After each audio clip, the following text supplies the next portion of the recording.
Skill 3 करेज। करेज जिगरा पैदा करो अपने एटीट्यूड में। क्या है जिगरा? नबी सल्लल्लाहु अलैहि वसल्लम का जिगरा देखा आपने? ताइफ में पत्थर पड़े, जख्मी हुए, रोए, फरिश्ता आता है, कहता है अल्लाह के नबी मुझे आप हुक्म दें, इन पे मैं पहाड़ गिरा दूं। जिगरा चेक करें, कहते नहीं, इनके लिए मैं दुआ करता हूं, अल्लाह इनको हिदायत देगा और इनमें से बहुत से हिदायत वाले लोग आएंगे। ये है जिगरा, ये है करेज। जिसने आपको नुकसान पहुंचाया उसको माफ करना, उसके लिए दुआ करना। है किसी में इतना करेज? कोई है इतने करेज वाला यहां जो यहां स्टेज पे आके माफी मांगेगा किसी का दिल अगर उसने दुखाया है? मुश्किल है, लेकिन ये आपने करना है। आपको पता है किसी को माफ करने के क्या रिवॉर्ड है?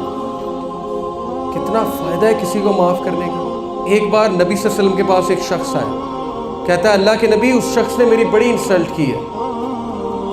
अल्लाह के नबी ने कहा माफ कर दो। दोबारा आया, कहता अल्लाह के नबी मैंने उसे माफ कर दिया था, उसने फिर मेरी इंसल्ट की है, उसने फिर मुझे ताने दिए। अल्लाह के नबी ने कहा माफ कर दो। तीसरी बार आया, कहता अल्लाह के नबी इस बार तो उसने लोगों में खड़े होकर मुझे जलील किया है।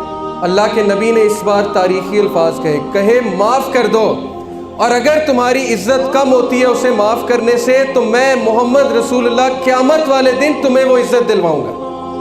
इससे बड़ी गारंटी आपको क्या चाहिए कि मैं मोहम्मद रसूलुल्लाह क़यामत वाले दिन तुझे इज्जत दिलवाऊंगा अगर तेरी इज्जत कम होती है उसे माफ करने से। हजरत यूसुफ को कुएं में फेंका गया, अपने भाइयों ने, अपने ब्लड ने मारकर छोटे से बच्चे को उन्होंने माफ किया। अल्लाह ने बदले में क्या दिया? Kingdom of Egypt. He became the king of Egypt. और अल्लाह ने उनकी वकालत भी की। भाइयों ने एंड में माफी मांगी। बदला लोगे ना, बदला लेना अलाउड है। जितना आपको किसी ने मारा आप मार सकते हैं, लेकिन बदला लोगे ना तो रिग्रेट में रहोगे, सारी उम्र रिग्रेट करोगे, काश मैं ना करता। माफ करोगे तो तुम्हारी सेल्फ एस्टीम बहुत बढ़ेगी। क़यामत वाले दिन अल्लाह के नबी आपको इज्जत दिलवाएंगे। करेज पैदा करो अपने अंदर। और सबसे बड़ा करेज मैं आपको बताऊं, the biggest courage is the ability to look inside of you. अपने अंदर झांको, अपनी मिस्टेक्स को देखो, दूसरों की मिस्टेक्स मत देखो। सबसे बड़ा करेज है अपनी गलतियां देखना।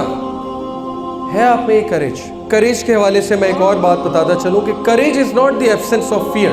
डर खत्म होना इम्पॉसिबल है लाइफ से। हर किसी को डर है। किसी को कोई इंसान के हवाले से डर है कि वो चला ना जाए मेरी ज़िंदगी से, ठीक है। किसी को माल के हवाले से डर है, डर होता है, it's natural. But courage is the ability to face your fear. जैसे मूसा अलैहिस्सलाम को अल्लाह ने कहा कि मूसा मत डर, पकड़ ले।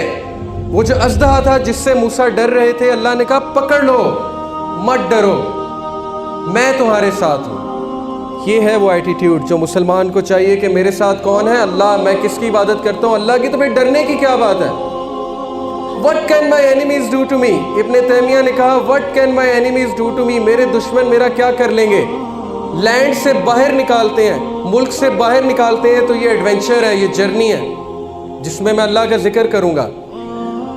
जेल में डाल देते हैं तो ये सॉलिट्यूड है, अकेलापन है, अल्लाह की इबादत करूँगा। कत्ल कर देते हैं तो ये शहादत है, जन्नत में जाऊंगा। उन्हें क्या पता कि मैं तो अपना जन्नत अपने साथ ले लेके फिर रहा हूं। What can my enemies do to me? ये है वो एटीट्यूड।